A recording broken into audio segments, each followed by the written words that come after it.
back to another Fireside Chat. Today is the Saturday Sneak Attack. It is the first time we've met up in person since the pandemic. I am your host, Ken, joined with Mr. Andrew Valkowskis and Mr. Aaron Begelman. Thank you. He told me that's not his real last name. I don't really know if it's his real last name. Incognito, man. Incognito. So, yeah, today, it's the first time we met up. We haven't seen these people. We'll toast each other to that. Gold. Oh, don't want to spill on the... No, not on the table. Not on the table. Yeah, on the fancy map. And we got the beautiful table cam here, as you guys can see. We decided to bring all our gear together to get this different angle for you guys. We also have the chat on this side here. If you guys want to ask us any questions, you guys may do so. But yeah, today on the docket, quite a few things. First thing, we're just going to talk about our experience, how thankful we are being this for fun, and I'm thankful to be able to meet up during the pandemic. Talk about that. Then we're going to talk about products that we may have not talked about since our convention, which I guess was Boston. PAX East 2020. East. Yeah, PAX East 2020. So we've got quite a few products that came out since then. So we're going to talk about that. As you guys can see right here, we have plenty of them. And then we'll talk about future products and any stuff like that. But to start off about talking about the pandemic and how it is, like, for us personally, dealing and then playing all these games. Like, personally speaking, for me, I've just been at home the whole time, missing out with friends, so I just able to hang out with you guys. Always a good time. I miss the conventions. I think drinking conventions and like partying and also like trying to just catch up is always a fun. So I'm just really happy to be here. This feels awesome. We had some burgers out back. We're going to have a fire out back afterwards. Hopefully we're going to have a nice recording for an actual fireside chat later on. So we're going to chat next to that fire, of course. Yeah, literally. Yeah. Exactly. We're going to make 2 days of this. Yeah, exactly. It's going to be really, really nice. Yeah, I think we have we're going to plan a few other things. I think we're planning on recording Big Grid stuff that's really popular that people have been asking about. We plan on releasing that. Yeah, so these are Vigrid deck boxes. If anyone's been wondering how we plan our Vigrid deck boxes, this is the behind the scenes. We are fans of Aberfeldy Scotch. Aberfeldy, if you're listening, we're up for being sponsored by you. So all of our Vigrid decks come in these beautiful Aberfeldy boxes. And so we will be cracking out these decks later tonight for a epic 4 or 5 player game tonight. Yeah, exactly. We're going to have a few other people coming in. So we'll do like probably an explanation video because obviously most of you guys have not played this game, including myself and Aaron. And then we're also going to do gameplay, and that's going to be good. I think we're going to make it 2 separate videos, and that'll be interesting for people trying to learn the game since we do have the setup today. And I think maybe we'll have some other stuff to talk about, but we don't know yet. We'll play it by ear. But Aaron, how's it been? It's been good. Like, it's been a while since I've peopled, if I'm being honest. So it's nice to get out of the home cave, like break my way out. My door kind of was stuck a little bit, but with enough pulling, I was able to get my way out there, trek my way across the Montreal wilderness, and make my way here. So honestly, it's really nice here. Yeah, and for those who don't know, Aaron and I live in a city. Yeah. Andrew lives in the woods. In the boonies, baby. Literally, it's like you outside is pure darkness, so he had to pick us up and everything like that. Yeah. But yeah, it's... yeah, I don't know about the wearing the bags over our head part, though. That's kind of weird. That was kind of weird. He told us, like, hey, don't look outside. Don't ask it was pure tinted windows, too. That too. How come we had to go in the trunk? That was kind of weird, too, I gave you free candy, all right? Yeah. And he did give us that one pillow. But we had to share the pillow. It was kind of weird. It was a little weird. Yeah, I don't know, but still. But yeah, honestly, like, I know we talked, like, almost, it's been, how this is episode 21 or 22? 20, this is 20, I think. This is 20th episode. But it's like our special edition, exactly. Right? Yeah, so it's our special edition, so, like, we've spoken to each other for over 20 weeks now or so the fact that we get to see each other in person after so long. And, it feels so good. Yeah, I think we did this, like, in the start of the pandemic this year. I think we started this. When did we start? GaryCon. GaryCon. Yeah, GaryCon. We started GaryCon. Feels like forever ago. Yeah. Like, back then, like, we had to stay indoors. It was about the time where everyone wanted to go outside, but we had something to keep us entertained. So that was always But I think all of us have had our vaxes. We've had our tests. Like, everyone's had a runny nose, and we've gone in for the swabs and the we planned this out in advance too. So yeah, we're all good here. We're all good. Yeah. Hopefully everyone's staying safe. And if you're tuned in, this is one of those special episodes. You can interact with us. Drop us a line in chat. we're going to be pretty freeform. We don't have any special guests. It's really us shooting the shit together. We're going to talk about everything that's happened over the last many months. We're going to talk to you about several of the products we've been working on, some of the projects that are upcoming, and really answer your questions. Exactly, and also for people watching on YouTube, we just want to say we're super thankful for you guys watching. Yeah. Honestly, we enjoy making these videos every single week. We're not always there, but whenever we are, super fun, always a great time. So we want to thank you guys. Episode 20 episode of just talking. That's crazy. Yeah, it's fun, and you guys seem to enjoy this a lot. And shout out to all you guys for watching. Shout out to you guys for being here. It's always shout out to all our guests, And shout out to you for hosting. The MCs. Both of my MCs, man. These guys are awesome. Yeah. Love these guys. But also shout out to all the guests we had. We had some amazing guests onto our channel, and just the fact that they're accepting. I mean, they accepted our offer to join. It's just absolutely. Exactly. We have some really fun guests lined up for the coming weeks as well, and we've had some really good guests in the past. And all of the videos that we've streamed for you guys are actually going up on our YouTube channel. So we haven't been really advertising it hardcore, but if you guys go onto our YouTube channel, just search for Fate of the Norns. All of our Twitch streams, all the Fireside chats are going up on YouTube. We're about, I think maybe 6 episodes behind, or about there. We have about 12. But we're uploading about two a week now. Right? 2 a week, exactly. So once we catch up, obviously we can't keep doing that, but basically. Well, maybe in the future we will. Once we catch up, maybe we still might do 2 or 3 times a week, but we'll just cut out the videos. Instead of having a whole 1 or 2 hours of a stream, we'll just cut it out to have multiple cuts in there, so that way you guys don't have to sit down and watch the whole hour and we a can half. make like a highlight versus exactly that. Yeah, okay. we'll That's post the not a full bad idea. video, and then we'll post some highlights of specific. Let's say in the stream we talked about like a mechanic and somebody wants to know about the mechanic, we'll just cut the mechanic out and put it as a video. That way that'll be interesting. We might even have started doing that already as we post, but who knows?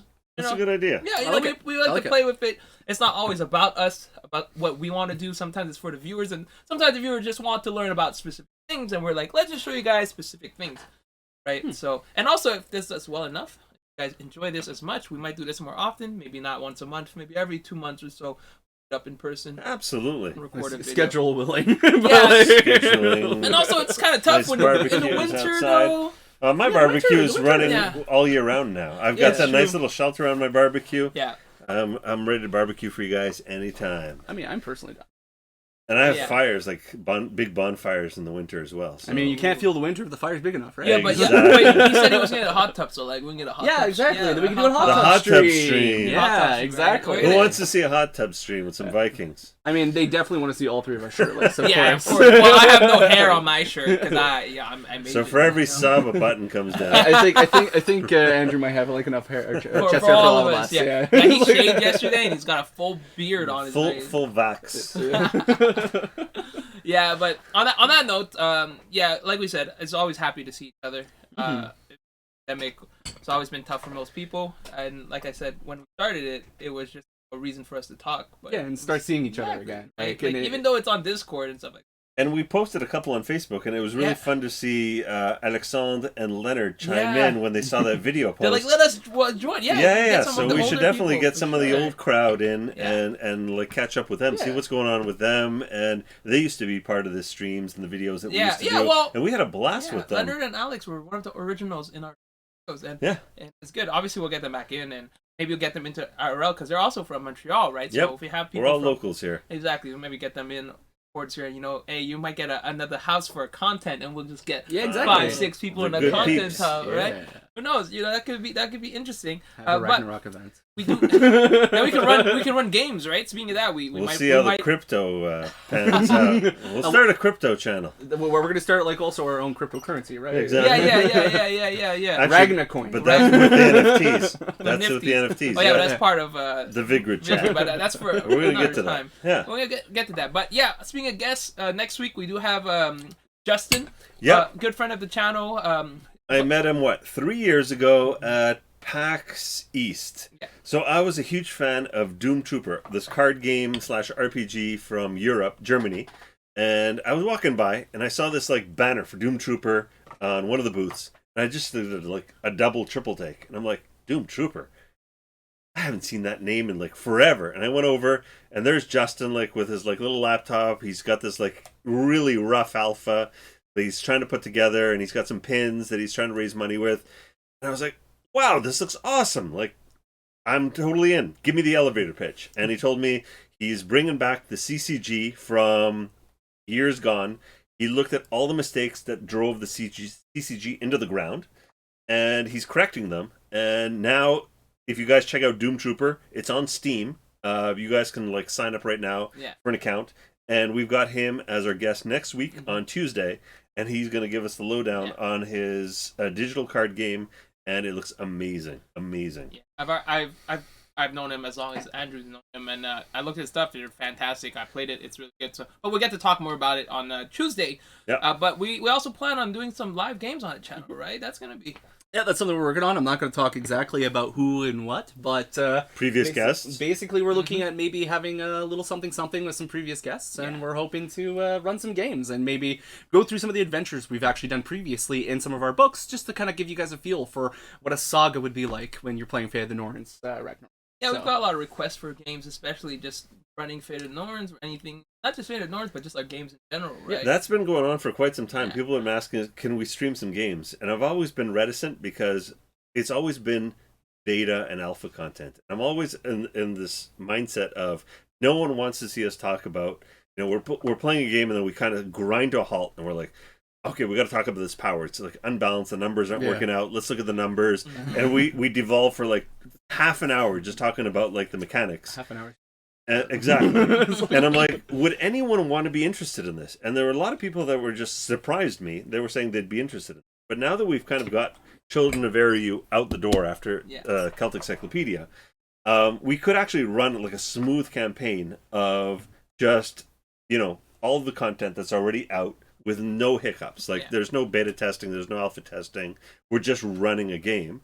So, like, you guys let us know. Do you guys want us to run something that's already, like, butter smooth and just see us in, like, playing with special guests and in fun adventures? Or would you guys actually be interested in, like, what's behind the curtain? Like, how the mashed potatoes get ground into a pulp in terms of us, like, going, okay, how many QR points are going into this passive power versus this active power? This combo is not working, like the game designer's side of things. And so, we can do either or, but I've always been of the, I guess, just, I wouldn't watch that. I don't think I would watch that of game designers, because I've already got, that's my day job. So I guess, like, I wouldn't want to see, like, other game designers doing that. I feel like as a general, it's just kind of scene. It's kind of cool just explaining how you. Yeah. I'm sure, like, when I'm just watching not just, like, game design, but other people, like, their behind the scenes always interesting. Because you take a look at someone's product, and it's like, oh, how much work was put in, and just being able to just being able to explain like the thinking behind a lot of them. I feel like a lot of people are interested. But on that other note, I do enjoy watching just people play, right? I just enjoy people just doing the gameplay, like role playing, and I enjoy that a lot. Well, you're freaking entertaining at the table too. I remember you at freaking PAX East, like freaking laughs that we had. And that, like, what was it? That wide open space where everyone was like, "We're missing some players. Ken, why don't you come down and sit down and play with us?" And he's like, "Yeah, why not? I'll play. Give me a pre-gen. What's left?" And oh man, the laughs that we had at that PAX East. That was like what, the before last one, I think. Yeah. It wasn't the last year, not the year that 2018. I think. Yeah. And it's funny because I never get to play, right? Because every time I come, it's either I'm at the booth. I love selling. I love talking to customers. But every time, like, I'm done selling, I go to the table, it's always full. Yeah. Right? It's always full. So anytime I get an opportunity. That was very rare. Yeah. And I'm like, oh, yeah, let me play. And then I'm gonna try something different. Because, like, I've played this game. I know, like, when I roleplay, I'm going to roleplay something that I don't do. Like, I'm not going to be like, yeah, I want to go in and stab. No, I'm going to try to seduce everybody I see. I like it. Let me try to bribe everybody. Like, you said doing things you don't do. Oh. I'm sorry, shots I have fired. never seen anybody mad. In your style, Mr. Booze Cruise. Oh yeah, as you Mr. Boat. Hey, Yes. what's in your drink, eh? This is coffee. Yeah, coffee. Yeah. Coffee. We're all drinking coffee, right? Yeah. Cafefe. Covfefe, indeed. Yes. Hashtag Confefe. Don't tell the president. Yes, but obviously it's always fun. But on that note of conventions, we've released a lot of products since our last conventions, right? Yep. I believe the last convention we just released the 5e edition, our Creatures Fairy Tale. This beauty right here. Exactly. So we'll show you guys. Aaron was reaching for it, so I was just doing a wiggly finger thing. the wiggly fingers. All right, so who plays D&D 5e on chat? You can chime in. We played 5e since it came out. This is something that was been in our hearts since it came out. One of the things that I've always thought of is D&D is oversimplified and made like monsters just plain boring. I'm sorry to say, like kobolds are just freaking plain boring. But when you read kobolds in Germanic mythology and folktales, they are freaking fucking scary. We're beeping this out? No. Yeah. For mature audience. Editor, beep that out. Yeah, editor, beat that out. They are Aaron, beep that out. Yeah. Future me, edit that out. It was like they're terrifying. And so what we wanted to do was create a monster manual of boss monsters. These are not filler monsters. These are creatures where you're going to read the tales about these creatures. You're going to base your stories around them. The entire story arc of your adventure around them. They're going to be something your heroes are going to have pause before they engage them and think twice how they're going to approach these. Because these creatures are both like mysterious and terrifying, but enthralling at the same time. And we give the DMs several tiers of build-outs. So there are 5 different tiers of build-outs. So the players, even if they steal your book, they have no idea which build-out they're actually facing until they face the build-out. And so it gives the DM and the players this just unprecedented level of customization. And each one of them has vulnerabilities. So what we've introduced is social combat in 5e. So rather than, like how in physical combat, I have initiative, I have 2 hits, I have roll for damage, I have all these modifiers, I have feats. But when you do social combat, it's just reductionist. It's like, do a charisma check. And that resolves everything. It just seems so reductionist. When you watch a movie and you have a tense scene in a courtroom or in a casino or something, it is a lot more than just a charisma check. And so what we ended up bringing to the table is a whole plethora of feats and abilities for every single character class to have at the table, that it has that same level of crunch as combat in social. And so when you come into this realm of these really dangerous creatures, you're going to have to use your social combat to be able to learn about them, discover their weaknesses, and then leverage them for you to have a chance to defeat them, either in peaceful resolution through social combat or through violent resolution. So that was our design goal behind the fairy tale. I love that design, just because, like, for example, if I want to teach someone, I find it so boring when you got. I'd rather be like, hey, like role playing. Tell me about it. It makes it more engaging. Yeah, exactly. And it's kind of awkward because I'm trying to do Andrew there. It's in game. I'm trying to do, so it's always fun. But you should do a question tag. And you find out something about them. And what's really interesting is like how these paid books are designed, and like I think this is also like this is the 5th edition version, but it's also the same for the Fae and the Norns.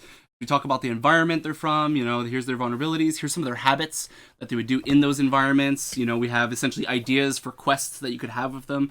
So like it's. I hate to put it, but like it puts the monster manuals to shame of any 5th edition, and I say this as someone who's been GMing the game forever. And as always, Fae of the Norns and its freaking art, everything Pendelhaven is just beautiful. So it's just and as like a salesperson, the best part about this is that you got a lot of people who never play play 5e, and what's the best way to try to convince? Give them a monster manual, because who doesn't want to fight against Vikings like that? Let them try out the book, and they're like, "Oh my god, I love this! It was great fighting against. Where can I do more?" And you're like, "This system, why not try Fate of the Norns?" And bang, you get them to try it out. So it's a good transition to get these people. But yeah, the artwork. I think I'm the number one when it comes to artwork. I love artwork. I will tell everybody, like, look. Well, that's a shout out to our artists, right? So one of the things that we do at Pendelhaven is we handpick our artists. So throughout the year, we have many, many artists that apply through email, contact forms, and they send in their portfolios. And even at conventions, we have artists that come by and drop their business cards, and we look at their portfolios. But one of the things that I make sure that I do at every convention is I walk the floor. I walk down Artist Alley, and I look for artwork that really, really is different, that is old-fashioned, that harkens to something 1,000 years ago that looks like it's a wood etching with natural pigment stain, and looks different than everything else that you see out there. So it's not hyper realistic, it's not anime, it's not comic book, it's not high fantasy, and that is kind of the aesthetic that they go for everything. And so that's just it's a shout out to every single artist that works on our projects. They are the la creme de la creme, and I love working with them. They also really know their subject matter. So the ones that worked with me on the Illuminated Edda, for example, I did not have to hand feed them any of the myths. They knew them. I'm like, I'm doing Voluspa right now. I need this as like art within this chapter, and it came back like perfect, exactly what I needed, because they knew the Voluspa, they knew the scenes that I was looking for, they knew the characters, they knew what the characters were supposed to look like. It was spot on. And I mean, we've come a long way, considering we're mostly using like open source art in some of the first books and stuff too. That was the first book, actually, right beside you. If we want to do a very quick, like down at the bottom. It wasn't specifically open book source, but it was stuff that you paid for multiple. This one. Things. So this is where it all began. Yeah, the first. This is where it all began. So since we're recording this stream in my office, this is the 1992 edition of Fate of the Norns. So this is the word perfect layout of the rules. So if you look at this is a word perfect file that has gone into print, and we used all the artwork that was Arthur Rackham and all of the other really well-known artists of the time, and so we used up everything that was like I guess open source, like we didn't have to pay for in the very first edition of the book. And so when we rolled around our first Kickstarter in 2012, we needed to like open up an art budget and a serious art budget, because we're not going to reuse that artwork again. And like we ended up like finding some amazing artists along the way, and I absolutely love working with them. Blessing. I love our art because like you can't be everyone. Well, that's just, and not just in this field, any field in the world. If you do the same as someone else, why would I look at your stuff if I can look at this person's stuff who's I've already known, right? So the fact that we have something so unique, so vibrant as colors, people are like, "Whoa, bear! I want to be a bear." Right? Bear. So, Vanguard, Vanguard, right? So speaking of this, our next one, let's talk about the Fate of the Norns version. Yeah, exactly. So that's this one right here. So creatures from fairy tale and myth. Yes, we're complicated. We use the same name for the both books. Actually, the 3 books. I got you. Right up there on the bookshelf. Oh no, one over to the left. There you go. So we'll show all 3 versions, just because we're here just to dispel any confusion. We're here, so Creatures of Fairy Tale and Myth Storybook Edition. This is not a game book at all. So this is just fairy tales. So we take all of the creatures that we deemed as really amazing creatures for role-playing games that have been either misrepresented or underused or like undervalued in fairy tales and mythology. And we hired 3 authors, along with myself, that ended up writing brand new fairy tales about those creatures. So this is, if you're not a gamer and just want to read, or even if you're a gamer, you want to read brand new fairy tales, this is the book for you. Then this is the 5e book, which is without the fairy tales, but just the lore of the creatures. And then this is the book for Ragnarok. So sorry. So I was going to say, like, basically to clear that up, mechanically, 5th edition, Fate of the Norns Ragnarok, basically, because... And this is just a lore book. If you just want something to read about the creatures and fairy tales in Norse mythology, it's a really good one. I have this personally. Also, the artwork is fantastic. Obviously, all the artwork is really good. But But this one, I mean, you'll notice the differences immediately. We still have the 5 tiers of creatures, so they have multiple loadouts. But instead of the power dice, which are like D4 to D12, is you've actually got the runes. But you still have the same stunning artwork. And both versions have been tested and play tested, so like it's not just we copy pasted like our rules into a 5th edition thing. It was thoroughly done. Like Andrew himself actually did a lot of the testing for. Oh yeah, and we tested with players that had never played 5e before. I had to actually teach 5e, just like sometimes shoot me in the head because I've had players that are like, I don't understand what I can do in my turn. I get a bonus action, and I get a full round action, and I get a partial action, a free action, and I get an attack of opportunity. But wait a minute, if I cast a cantrip, can I cast a spell this turn too? I'm not sure what I can do on my turn. I'm completely lost. And I'm like, oh god, I miss teaching Fate of the Norns, where it's just, you've got 3 runes in front of you, or 2 runes. You've got 2 actions or 3 actions. You can physically see your actions. It's, yeah. You're biased, Andrew. I am biased. It's like you own your own game or something, geez. your own system or something. Yeah. Snob. Pish posh. No, but I love other RPGs, so if you guys take a look behind me, this is just a small taste of the RPGs that I own. Small taste. There's more. Yeah. There's a whole bunch of RPGs. There's more over there. He's flexing his RPG. And I love my RPGs. I love my fellow game designers. It's not to talk down on them or anything, but there's certain things that I've, in 30 years or 40 years of RPGing, there's certain things that just don't feel like games. Like calculating hit points, right? I've got 50 hit points. It only matters when I hit 0, right? Until I get down to 0, all I'm doing is just math, and then I hit 0, and then something happens. Until then, I'm just doing math. Yeah. It just feels like taxes. It just narratively doesn't make sense. Yeah, it doesn't. Yeah, so it's like, there's no downside. It's just like, you're at 0 now, so I guess you're dead. Yeah. So but if you're in Norns, 1 HP, you're like, you're about to die, so you can't do as much. You're not even dead at 0. That's Sorry, you're on the ground sleeping. Yeah, it's like, excuse me, I just got hit with a sword how many times? It's like, I'm bleeding to death, but I'm gonna be sleeping on the ground for 4 turns, and then after the 4th turn, if I don't succeed, and then maybe, maybe I'll get back up. All of my abilities. Yeah, I'm at 1 hit point, but I have all of my abilities. I got everything. I bleed it out for 4 turns, but Hey guys, watch me pick up this giant boulder after I've been stabbed 40 times with a knife. There can't be anything go wrong. Like Krampus, also Krampus. Sorry. Yes, Krampus. Krampus. I love that book too because a lot of people they're like, yeah, time to make features, right? How long has it been that people have been asking about it? Yeah, in quotation. Right? This is our essential. So very good point, Ken. So the origin of this book. Core rule book. Denizens of the North, Lords of the Ash, right? Yeah. One thing I kept hearing from fans coming to our booth, Andrew, I work 80 hours a week. How do you expect me to always build my monsters in Fate of the Norns? I know it's quick. I just pick stuff on a grid, but I am brain dead at the end of the work week. I want a monster that I can just go, it's there. I don't need to even use one iota of brain power. Like, it's there, and it's just pre-built. This is Creatures from Fairy Tale and Myth. I finally listened. I'm sorry it took so long. It took 3 years, almost 4 years. Mea culpa. Yeah, my fault.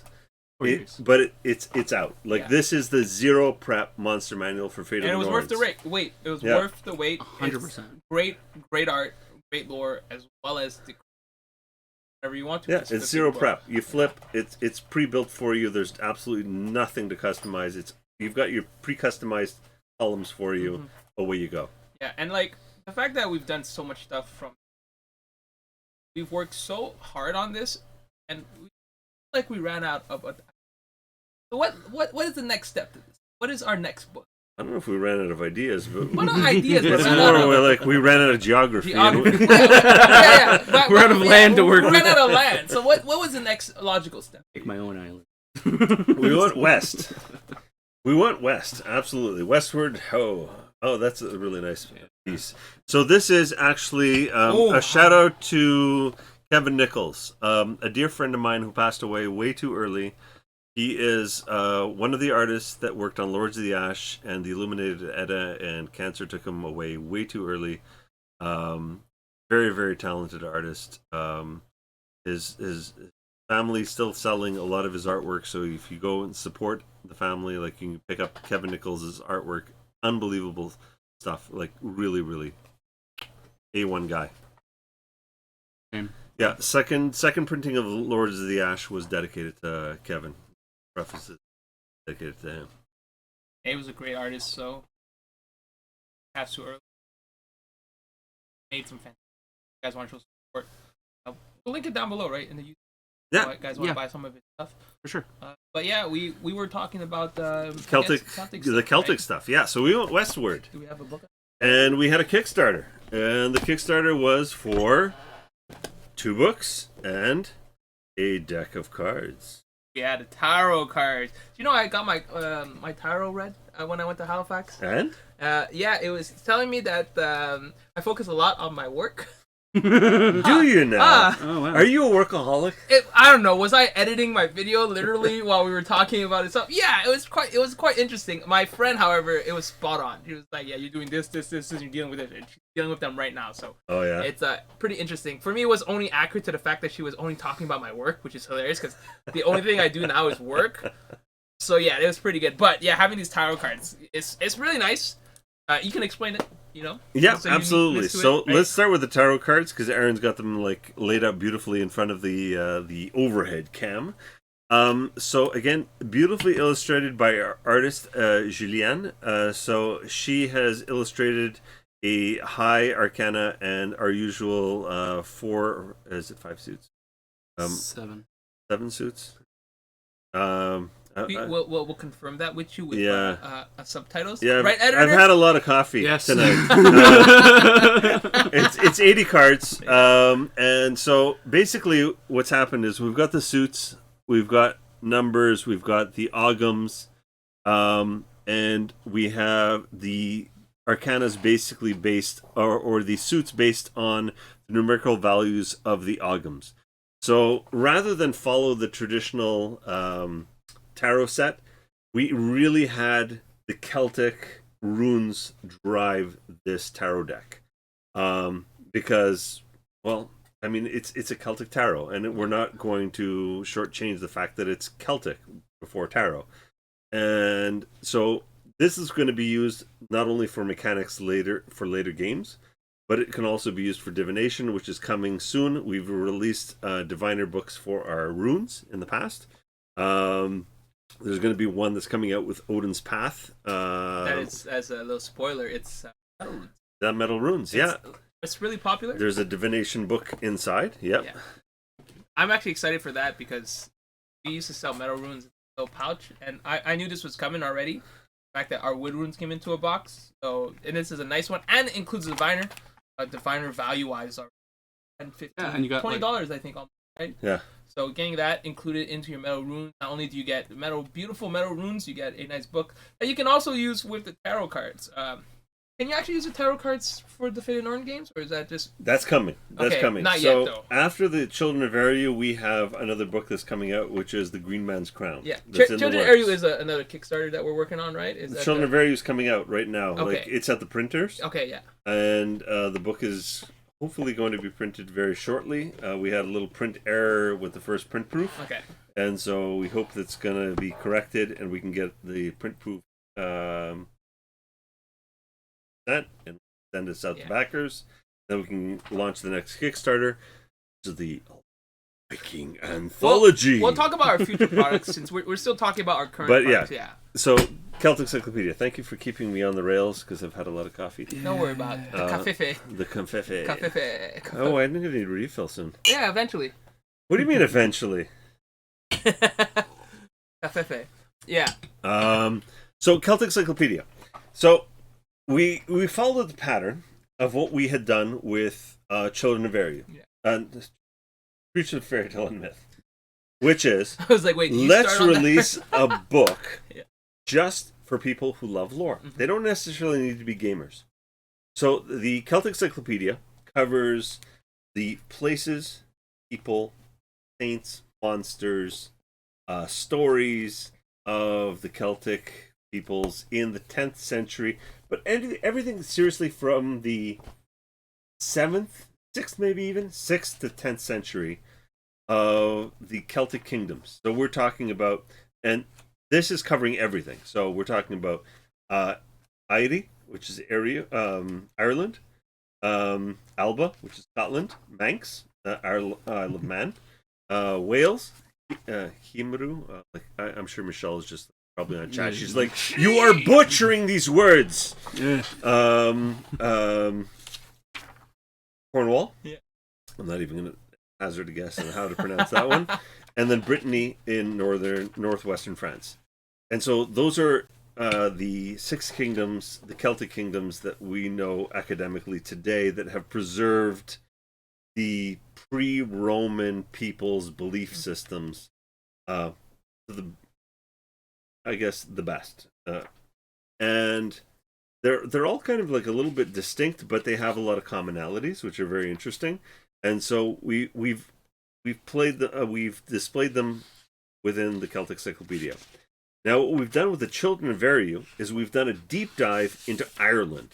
So this is really the Irish heroes that you can get to play, the monsters like the Fomorians, the Tuatha De Nan, which are the gods of the islands, the Firbolg, which are the precursor of the Tuatha De Nan, and all of the adventures and stories of that period. And the saints, St. Patrick, Bede, all of the other saints, Cuthbert, they all come together with this one standalone RPG. So while it's in the Fate of the Norns Ragnarok universe, you can actually play this as a standalone RPG. We also take this to the next level. This has all the rules from the new RTS system. Right? Yes, the new RTS system, which actually we previewed in this book. Yeah. So it first appeared in Creatures from Fairy Tale and Myth, and then they got slight polish in Children of Veru. So, and we're going to be probably doing a little bit of a backtrack to port the old archetypes into the new system, which is fully 100% backwards compatible. You can play, we test play this with like people playing archetypes from Core Rule Book, Children of Veru, Denizens of the North, Lords of the Ash, all at the same table. And everything works. But obviously people with the older archetypes are like, but I want to do social combat too, right? So we've given guidelines in Creatures from Fairy Tale and Myth.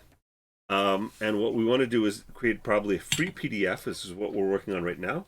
That's going to allow players to port their old archetypes into the new system. But everything works seamlessly at the table, because one of the things that we wanted to do right from the get-go is make sure we don't invalidate any of the old content. All of the books will work together seamlessly. It's not like this is the new books and all the old books are now like obsolete. It's no, everything works together. That's what I love about what we do, is that it's not like other companies. They just make new stuff and then they're like, yeah, you have old stuff. You can play with it if you like, but we're not gonna errata it. We're gonna add different stuff.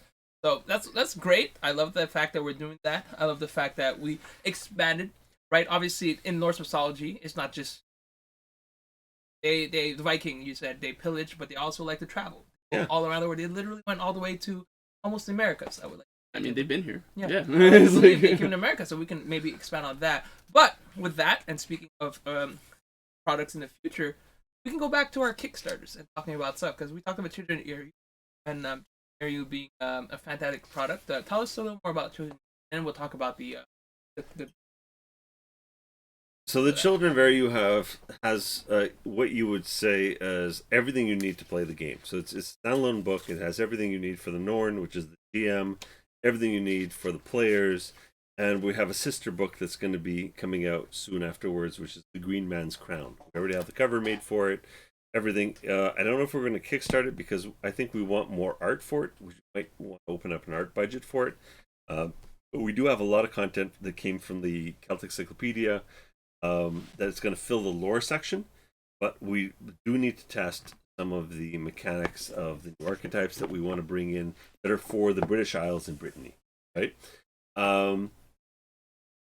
After that, we have the new Kickstarter. But Children of Veru, would it basically be like, for example, we had Fair Norn Ragnarok? Mythology was Children of Veru the same thing, but for like Celtic? Yes. Okay, so it's like the beginner.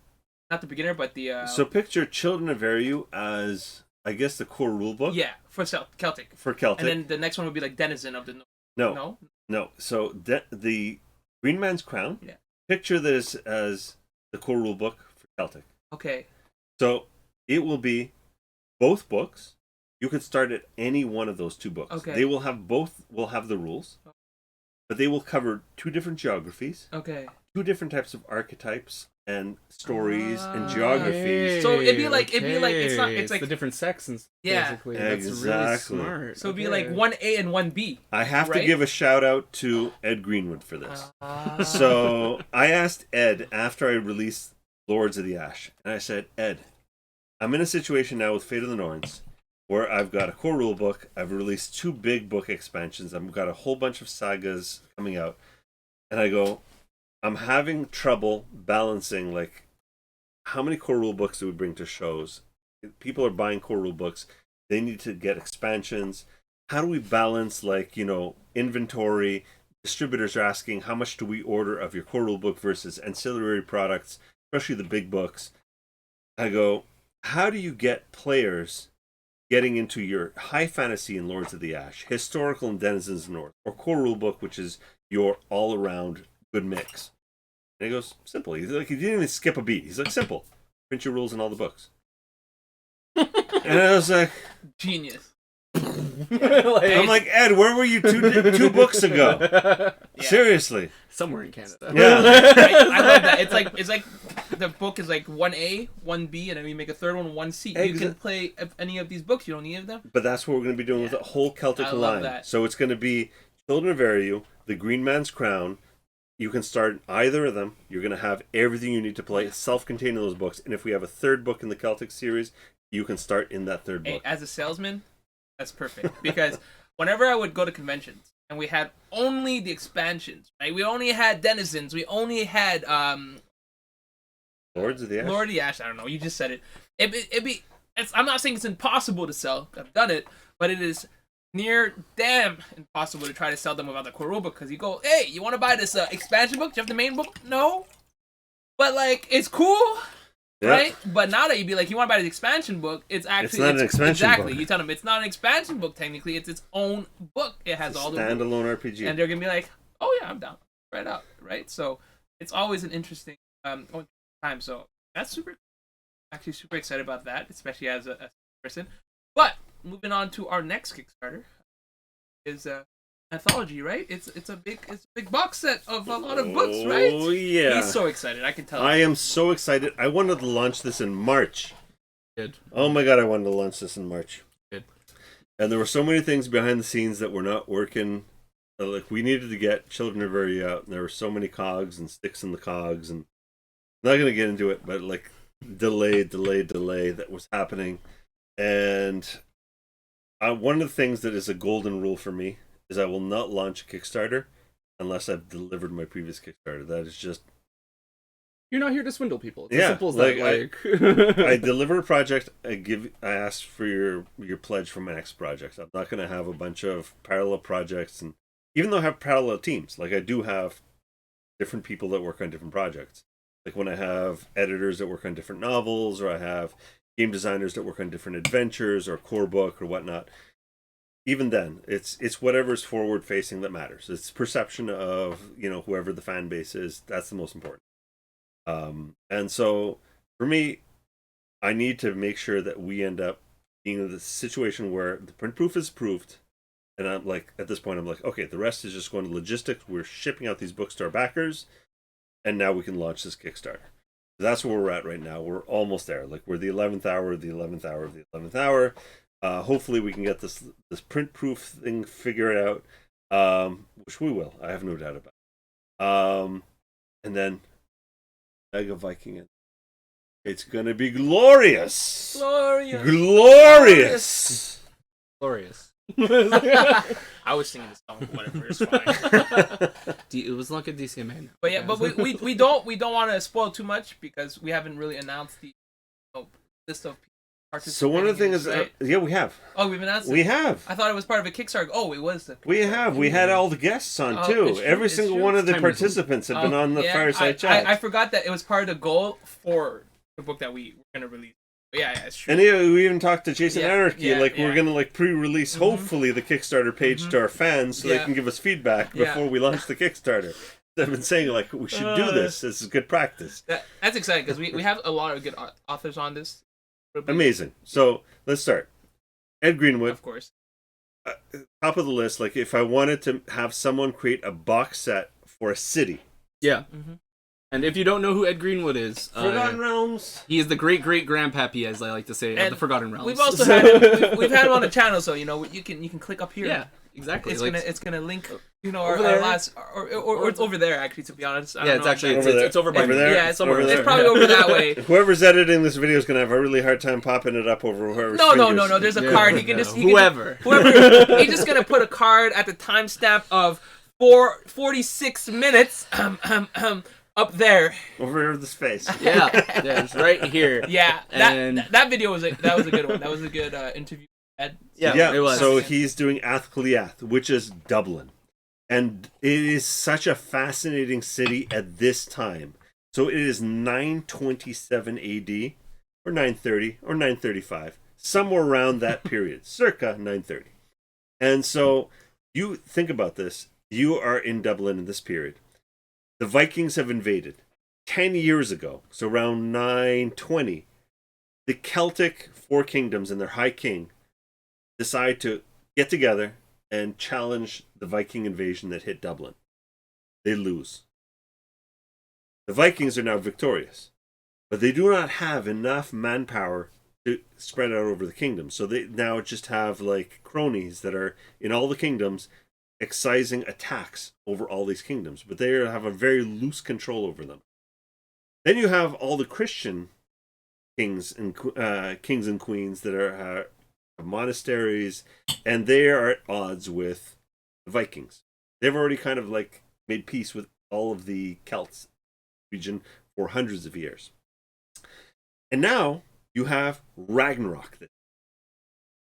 Days. End of days. And what happens? All the Celts are like, well, everyone's failing us. We want the old gods back. The Tuatha De Danann are reawakening. Oh, damn. So now all of a sudden you've got this big melting pot in Ireland of, especially Dublin, Vikings, Christians, and the old Celts all vying for political, social, and religious power. And this is a very, very interesting. He has been doing a wonderful job. If you guys tune into his Twitter, he's been like posting for the last 3 months beautiful snippets of like NPCs, locations, and like little adventures, hooks, and and I've been working with him for all the regions, and we got this glorious map already done of Athcliath. Every single city block, there are 96 city blocks. Every single building in those 96 itemized, and the region around. Impressive. Like, I struggle to design a tavern. Man, like hearing the fact I would never try to design. I don't think I can even. But I mean, it comes so easy to him. Yeah, It's crazy. I mean, like so I'm talented. like Ed. I think of something, and I'm like, I think we missed this. I'm like, I find like a hole in our logic of how the city works. And I'm like, Ed, I think we missed this. And like without skipping a beat, he's like, but this. And I'm like, oh, you sly old dog. Yeah, okay. Yeah, this is why you're doing it. Are you sure he's yeah. not a civil engineer or something like that? But Ed's got years of experience, Yeah. right? Like for example, like you've done this maybe. Yeah. Right? He's done this for, I want to say, close to 30, 40 years now. Well, he started When he was a kid, I want to say. Yeah. Well, he started in the 60s with Forgotten Yeah. Realms. Forgotten Realms was a thing before D&D. Yeah, right? exactly. He started Forgotten Realms So, before Dungeons He wrote it for Dragons. himself That's like- originally, and essentially he sold it to. Yeah, that's almost 60 years, I guess, right? So that's experience, right? When you have that kind of experience, boom, boom, boom, right? You think about that in advance. But, I mean, he's not the only author on this, right? Well, let's not stop. He's got a box set, but he's already written a novel in Fate of the Norns as well. Wait, is that going to be in part of this as well? The One-Eyed King. Yeah, Oh, I'm that's super gonna excited be- for that. King Exciting. Sitric, the Viking king of Dublin. All So right. he wrote the novel where the Celtic nobles are struggling against the God. Viking king Sitric. And he brings in these beautiful characters that come into the city, and it's like a Coen Brothers movie. Where you have all of these little like strands coming together, and everything ties together beautifully as the novel just like proceeds to this beautiful climax. So that's his novel. So he's got the box set and the novel in this. Next, we have Stephen coming back with book number 2 in his trilogy. which is the mistletoe spear that follows the Horn of the Kraken. The first book was. Oh, the Horn of the Kraken! So many people come back to our booth and just we loved Horn of the Kraken. Freaking Ocean's 11 meets Lord of the Rings, like a Viking heist extraordinaire, and give us more on this warband. So yeah, so he's got installment number 2 done, sealed, and delivered, and he's working on book number 3. Which he's hinted at if you want to look at our previous video with him on it. I mean, if our editor wants to, he can actually link every single one of the authors either in the link down below or timestamp. I know the author probably it'd be easier just to link them down below, but we also have a playlist of all our interviews, so you can watch all our previous podcasts if you would like. But we've had every single author. Yep. But who's next? Next is Michelle Franklin, who I started working with the Creatures from Fairy Tale and Myth. So her first work was with me on Creatures and Fairy Tale and Myth, the storybook edition. And I was falling behind, and I know Michelle had tremendous success writing her own books and short stories, and I loved her writing. And I asked her if she would bless us with her writing, and she came on board and started writing some stories, and said, "You're missing some humor in your stories. All of your stories are kind of very dry and serious and high fantasy, and can we have something a little bit more funny?" I said, "Okay. Can we try something from an angle that's a little bit different than your traditional pagan, mythology side of things?" I'm like, "Yeah, let's go maybe a Christian missionary." She's like, "Yeah, let's go missionary." I like that. Let's go. And so we started working on this guy, Mindel the missionary. And she had this guy kind of stumble into situations with these creatures from Fairy Tale and Myth. And he had no idea what was going on around him. And he's starts talking to them. And he's kind of charismatic, but more lucky than charismatic. And things start screwing up behind him, but he's paying attention in front of him rather than behind him. And by the end of it, everything worked out for him, but some really weird stuff happened behind him. And I was laughing my head off, and I'm like, "Yeah, we got something. Here." And it's the styles also. I've read a bit of the book as well, and it's very Pratchett-esque. And it's just, I feel that Mindel is a curse upon those who he comes upon rather than the vice versa. Which most of these creatures are curses and stuff, and you should put stuff out, to essentially keep them away. I don't know, he's kind of a cinnamon roll, so I'm pretty sure if you put a cinnamon roll on your windowsill, and maybe it would keep Mindel away. He's not talking at you, but this is him right here, right? I'm not going to say so it, what I was saying is can we get a if you guys know Pratchett, can we get a Rincewind? Michelle, can I get a Rincewind without the fear? Because Rincewind is cowardice, and right? Innocent. And I said, can we get a Rincewind without the fear? Can we get a Gru without the violence? Because remember Gru, yeah, right? Yeah, exactly. The Gru comics. And I'm trying to remember the third character. There's 3 characters. I was there's 3 that just, if we can get them together into this one character, Mindel, it's just the trifecta. And so she put together the Misadventures of Mindel. So this is the novel that she's put together for this. I'm excited for that. Yeah, so it's brilliant. And so that's our 4th installment for the Mega Viking. But wait, there's more. But there's more. Actually, yeah. So I am working with an artist that I've been working with for my Patreon. Vincent Petty, who has this beautiful watercolor style. Actual Marvel Thor stuff. Nope. No. Okay. He's worked with us before, though, right? You said. No. What has he worked on? I do have a piece somewhere here.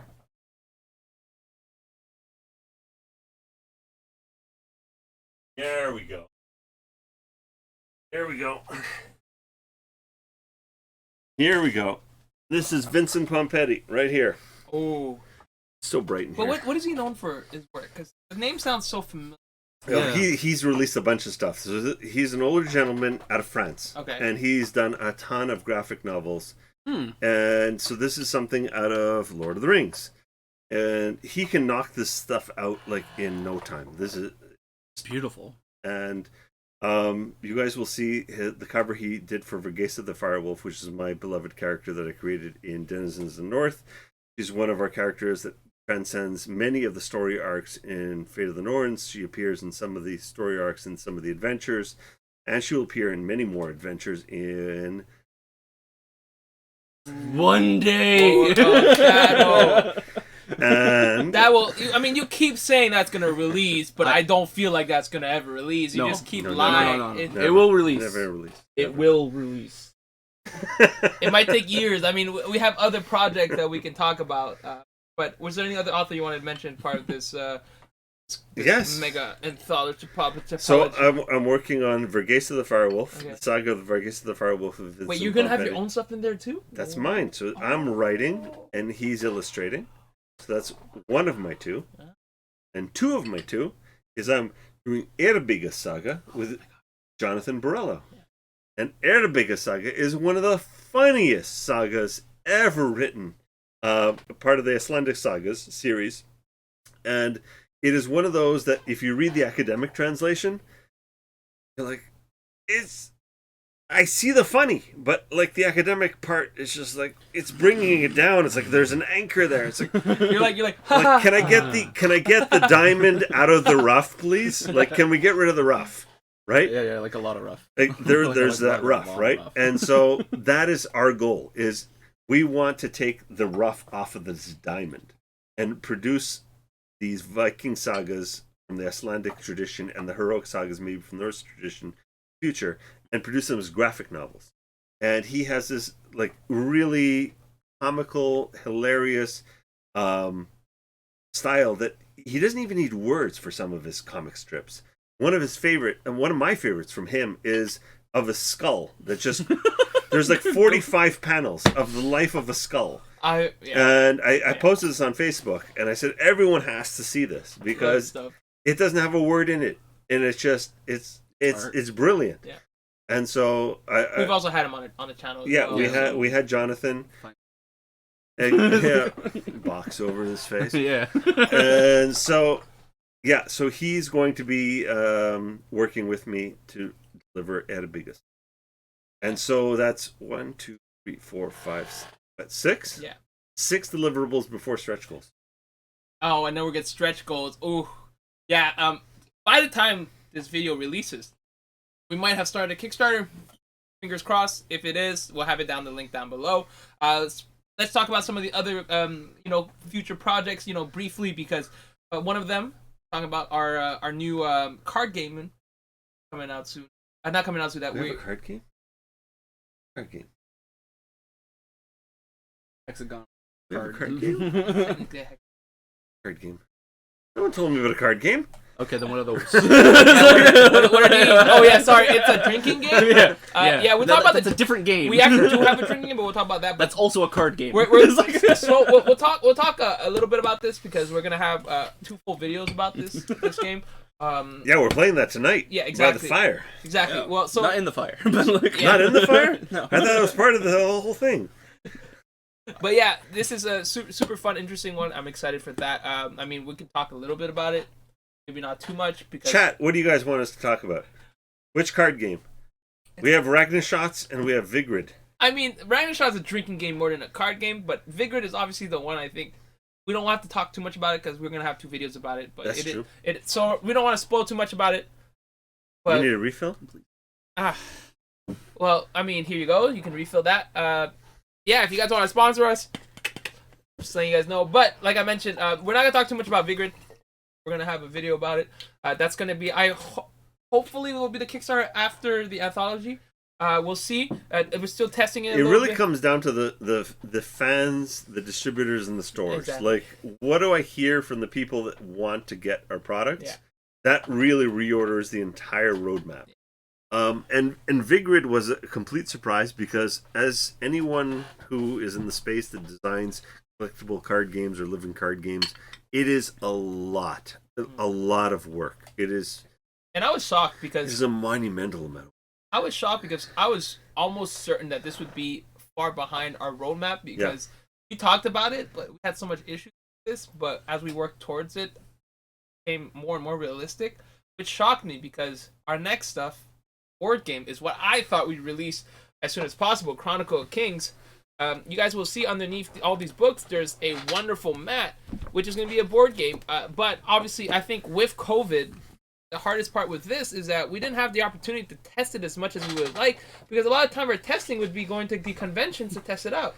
Yeah. And with the lack of convention circuit during COVID, we didn't have the opportunity to test it out. Whereas Vigrid, you can literally test this out on the computer, right? You just make the game, the cards on the game, on the computer, and you test it out. So it became a lot easier to test out. Well, it's a funny story with Vigrid. Yeah. Vigrid, it was I was losing my sanity with lockdowns and everything, and so was my neighbor, my back fence neighbor. Mm-hmm. And we weren't going anywhere, neither of us, during lockdown. So neither of us had COVID.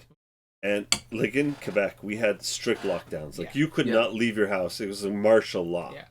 And I had a shed, like a really nice shed. Like anyone who walks into my shed, they look at the shed and they're like, "This is a gaming shed. We should game in the shed." Is it the shed we were just in? It's not really. No. Okay, you actually have a shed. Oh, yeah. You have to look at the shed. So it's got a nice chandelier and everything.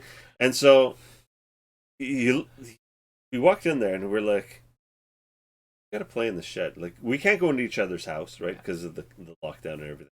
So we got this propane heater with these two big, like, what do they called? I don't know what. Big heater heads. Yeah. Heat lights. Yeah, the heat lights off the big propane tank. And so we'd be sitting there like February. It's like minus 25 outside, and it's nice and warm inside the shed. And we've got this like big table out, and we've got our Vigrid cards, and I've got them all prototyped and everything. And over like 6 months, we ended up like pushing this project.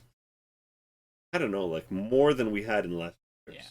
That's because you had the opportunity to try it out. Like a lot of these other games, like even like Fit and Norns, any of the testing requires 5-6 people to do. Whereas Vigrid, you just people. So the fact you had the opportunity to play with your neighbor, which is lucky that he's a gamer too, you know. Yeah. So you had that chance, which that's why it shocked me. But you know, me, because I love card games, COVID was a blessing in disguise because you get to release Vigrid super early. Although I would have loved the board game because look how beautiful that mat is, right? Like, obviously, I would love to hear more about it, right? Because I didn't get to play test it. Tell me, try to. I get it. No, yeah, I get it. This cool game designer friend. This has come a long way actually, because look at that board up there. That was an early prototype. So here we go. We can even show the it was on a bristle board. So yeah, here, bristle board. This was an early evolution of. Let's get the right sliver. That's the same sliver as this one. Yeah. This is like a beautifully hemmed map. Yeah. You can use this as a full playmat if you want. You know, you put it on your computer. Yeah. If you like. You know, I mean, obviously you can use it for the game if you want, but use it as a full playmat, full desk mat. And this is a shout out to the artist Sony Alcorn-Hender who did the art for this map. She is absolutely super ultra talented, and honestly, like when we kickstart this board game, I'm going to send her even more money than when I originally paid her for this map, because it's just it to this day. Like when I had to shrink this down for Denizens of the North to put this in a book, I cried because she painted this on a poster-sized canvas, and I had to shrink this down to an 8.5 by 11. We should sell those posters. NFT it? Nifty? Oh yeah. We should sell it. I know we have it, but it's like a Kickstarter exclusive. If you kickstart for what, like $500 a night, you can get it. But we should start selling, because I feel like every time we have it at a convention, people are like, how much people would buy it. Yeah, you know but it's an exclusive. It's an exclusive. Yeah. Yep. There's certain things that I'll always keep as a Kickstarter exclusive. If there's people that are going to back us on a Kickstarter, that's just for you there. But we should he honors that. Yeah, we should sell some kind of print, in my opinion, of that. And not only over there, that little print there, that the mini version. Yeah, that's for Aereo. Yeah, yeah, you can get that. That's mini that's prints, available. like a playmat style, or you know, because imagine, like I've already told you this before. I think we should have prints in general, just for like art that we have in general, right? Yeah. Like there's one art, the Angel of Death. Hard to see considering it's like the same map on a map. Yeah, a map on a map. Well, yeah, prints, or even if possible, like not mousepad specifically, but like playmats. Yeah. For especially when we start doing Vigrid, playmats for Vigrids, people is gonna love card games as well. Agreed. That's obviously an opportunity to be had out there. But yeah, I mean, honestly, one of the most demanded things for us, obviously, number one was the scary, but number two was a board game. Because we spoiled it, right? We told people since, I want to say 2018, 2019. Oh my god, we that were we're doing still a in the board- old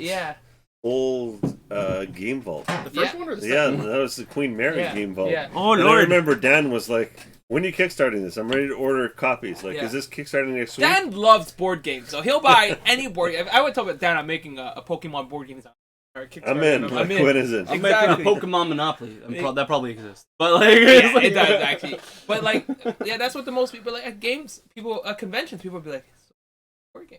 I'd be like, Yeah. "Look, I understand you want the board game, but it probably will take a year or so." And it was great because Oh, we're. I mean, look how beautiful it would be just at the convention. You have your book or your books, and beautiful board game. Like people are already looking at the Vanguard, and like, "Wow, is this a board game? It's so nice."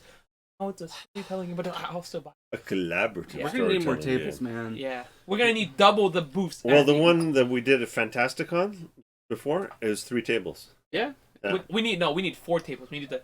At this point, we're gonna need like a second layer, like a second floor for Yeah. our booth, basically. So we'll get like a platform. Yeah. And you No, can but go up there's to the vertical with the No, the shelving we get units those and stuff. the And I rotating remember shelves. seeing my poor neighbor next door, like at Fantasticon, they had just bought those grills that you're supposed to snap yeah. together. Guy was losing it. He was just like trying to pliers and stuff, and he's Yeah. trying to use the little some here. like zip ties and shit. No, he didn't know about the zip tie trick. Oh, So he's trying to use the little hinges, and no. he's like trying, and he's cursing, throwing them across the freaking like. Did you go help him? And I'm sitting there, I'm like, I should go over there. He's gonna throw something at me. And, like, he was just like berserker rage, like within like a hair. And I was like, oh, wait till he cools down a little bit, and then I'll tell him about the zip ties. 'Cause if I go over there right now, I don't know which way it's He'll gonna zip go. tie It you. could go one way or it could go the other way, you know. way. And then afterwards, no, like his booth mate, like I think his wife or his girlfriend came over, to check out what we have, and I said, I saw you guys struggling with those shells. I said, yeah, we just got them, like brand new. And I'm like, okay, so it's a word to the wise. I don't have any, but I've seen other people with them. Like they've thrown away the little hinges. Cost you more in zip ties, but I think it's going to save your sanity. Yeah. So anyone out there who's got a booth and you're getting those little cage shelves, zip ties. Or don't. And Hey, just get like you know what? regular plastic shelves. I don't know if they make these, but they should make those like those shelves where you can. That way, instead of just having them on top, you can press a button, or you just crank it and it goes down for you, and then that'd be good. What do you mean? So I like, can't picture it. okay, You so talking about like a rotisserie shelf? yeah. so instead of having one shelf like this, you have like a shelf. It's like shelf, my shelf, chicken, shelf, my shelf, Portuguese chicken. Shelf. So no. Okay, so imagine this. Okay, instead of having like 1, 2, 3, 4 shelves, Yeah. you have 1 and then 2 and then 1, but it rotates. So that way, if you want to like somebody wants something from the top, you just crank it and then it just comes on top. Grab it. It can be kind of tough because product on it will move, but that way you can have the product on top, and if you want to grab it instead of having to reach, you just you still have stuff in the back. I'm right? just thinking about the engineering. Yes, Yeah. I'm not an engineer, but I'm saying if you want to design something like that, It sounds like an Arduino project. Raph! Engineers, get on this. if you want to do something, that would be Also, we want our cut. yeah, exactly. Yeah. Or he wants his cut. It's his idea. It was my idea. I'm just for a convention. It'd be great. You know, you save yourself some space, and then you know you can. I mean, obviously, you don't need to make it electronic. You just have some kind Mechanical Exactly. crank. You know, each one comes with someone in the back to crank it. You know. Well, no, your staff can just learn how to crank it, but obviously you can't be like putting like board because there's a problem with that. When you crank it and move board games, and if they fall, but if you have like stuff just stacking on it, just to rotate stuff like big boxes and stuff like that, just rotate it. But speaking of, I know we digress a lot here, but with this board game, I'm super excited. I mean, it's in the works, so we can't really give too much details. But as soon as we start getting Kickstarter, it'll get down below. But I think we're getting close towards so the nice. end. It's so nice. Yeah. Okay. I think what we need to figure out for next stream is how we dim the lights in here. Like really by about 90%. How about this? All right, we're How gonna need about- spotlights. Andrew, how about this? Okay, we'll turn off all the lights, but we'll have 2 lights. Can we have to like 2 big Yeah, spotlights exactly. over That's what I'm both saying. of you? We'll turn off the lights, but And we'll I have can be because like- you have lights too, right? So we'll have 2 lights, one above you, Okay. one above me. On one condition, you have a light coming from under and going up, Yeah. so that it's basically pointing like at your face. Yeah. And basically, so you have that. It's kinda because like, we you need know. people to see you, or else Yeah. they'll be like, that guy. El Nosferatu. Who is this ominous voice in the dark? Like, Yeah, but guys, thank you guys so much for watching. If you guys want to ask us any questions, I believe we're Absolutely. Yeah, ask us down below in the comments. Try to answer them if we can. Want to ask us any Guys, questions? It was so much fun to have Yeah. you It guys was here so for nice this to be live here, for stream. For sure. We'll be back. Yep. yeah. We got more recordings for Yeah, you. I mean, anyway, he pays us in drinks and food. Yeah, I I top gotta you up? cash in sometimes. Yeah. No, we're good. I can help you out. What's I happening? top you up real We're good. fine. We're cool. fine. Yeah, Any- yeah. Thanks for watching. Skulls. Skull! We haven't done a real person skull. Oh my but god, this it's is true. In-person fantastic. skull. One for you guys. Mm. Yeah.